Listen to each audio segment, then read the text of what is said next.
Bonjour à toutes et à tous, bienvenue dans les rendez-vous hebdomadaires de l'Institut du monde arabe de Tourcoing.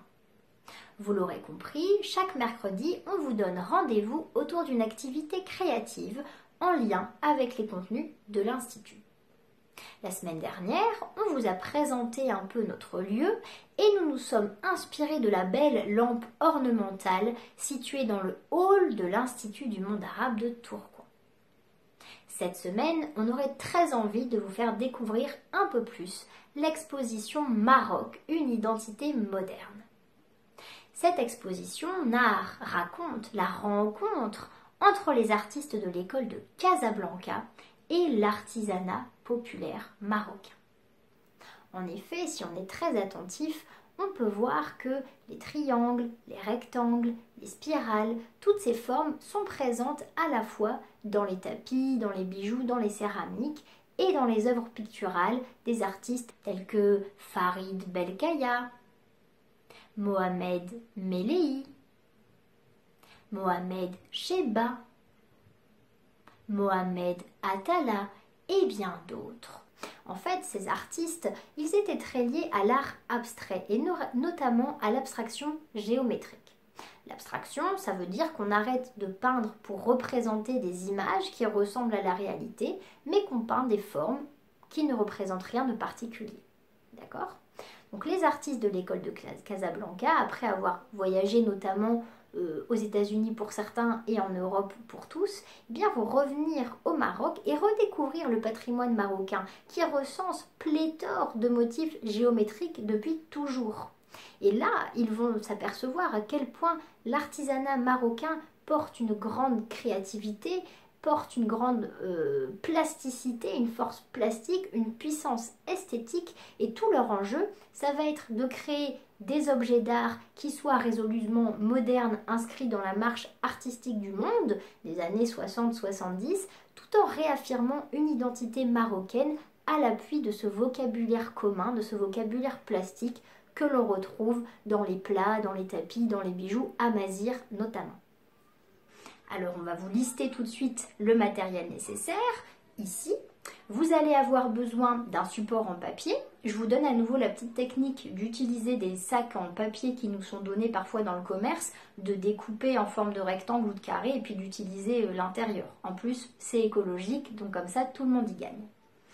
Il nous faudra également de quoi dessiner, donc vous pouvez utiliser des feutres, des crayons de couleur, des craies grasses colorées ou bien des crayons gris, puisqu'on voit dans l'exposition que les tapis sont parfois en couleur, les fibres animales étaient teintes avec des végétaux, ou bien elles sont laissées telles quelles, de la couleur des poils des animaux en noir et blanc. Donc si vous travaillez au crayon gris, ça sera également très bien. Je vous invite à parcourir votre domicile à la recherche de formes géométriques sur des objets du quotidien que vous pourrez ensuite réinvestir dans votre travail. Je vous donne un exemple. Moi, ce matin, j'irai dans mon domicile à la recherche de formes à réinvestir dans mon tapis. J'ai trouvé dans ma salle de bain mon rideau de douche avec une succession d'hexagones. J'ai trouvé dans ma chambre une robe brodée que j'avais achetée au marché à Tourcoing avec un élément qui ressemble à un feuillage. J'ai trouvé également dans mon bureau le décor d'un cadre.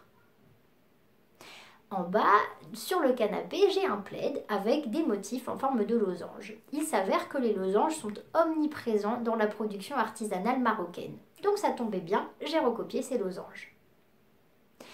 Enfin, j'ai trouvé dans ma cuisine une petite coupelle qui, elle, vient directement du Maroc. C'est une amie qui me l'a ramenée, donc ça tombait pile poil bien avec une belle étoile. J'ai trouvé une décoration que j'ai au mur qui comprend ce qui ressemble à un œil, comme on peut trouver dans l'artisanat marocain cet œil qui avait pour fonction bien de protéger la communauté ou le foyer et d'éloigner le mauvais œil. Et enfin, j'avais oublié de vous le dire, dans la chambre, j'avais trouvé un bracelet en forme de lune, les lunes étant fréquemment représentées dans les productions amazigh. Alors, une fois que vous avez fabriqué votre petit recueil de motifs géométriques, il va s'agir de créer une composition.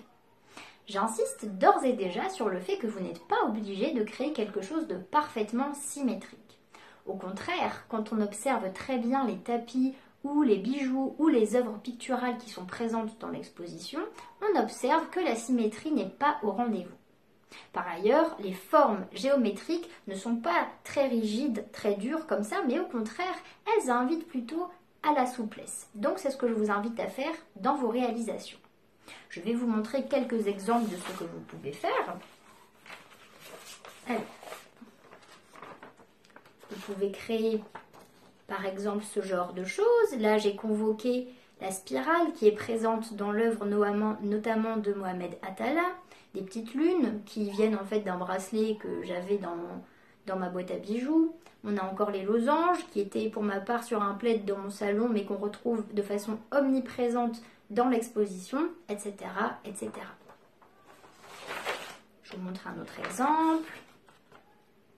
Donc vous voyez, ces réalisations-là, elles tirent plutôt sur un travail graphique, qui se rapprocherait plutôt des peintures de l'exposition. Je vous montre également cette réalisation-là, qui elle serait plutôt proche d'un tapis, éventuellement. Ce que vous pouvez faire pour créer des jolies compositions, c'est répéter plusieurs fois d'affilée le même motif. Alors plusieurs options s'offrent à vous, soit vous répétez le même motif plusieurs fois de façon à former une ligne, soit vous répétez plusieurs fois le même motif en médaillon de façon à former une forme en arrondi, ou alors vous pouvez imbriquer les motifs les uns dans les autres, je pense notamment aux losanges et aux triangles qui s'imbriquent très bien l'un dans l'autre. Vous pouvez travailler en quinconce, en étoile, faites parler votre imagination, c'est votre solution qui sera la bonne. Bravo! Il me reste à vous féliciter pour vos très jolies réalisations. N'hésitez pas à nous partager des photos de ce que vous avez produit et bien sûr nos réseaux. On va vous mettre la liste juste là, ça nous fait vraiment plaisir d'avoir vos retours. N'hésitez pas aussi à partager cette vidéo, à la diffuser si elle vous a plu. Moi je vous donne rendez-vous mercredi prochain pour une nouvelle activité manuelle qui sera cette fois-ci autour du tissage. On va apprendre à faire un petit tissage à partir de ce qu'on a à la maison. Et restez bien connectés, on a encore plein de choses super sympas à vous montrer d'ici là. Prenez soin de vous et moi je vous dis à la semaine prochaine. Salut, salut!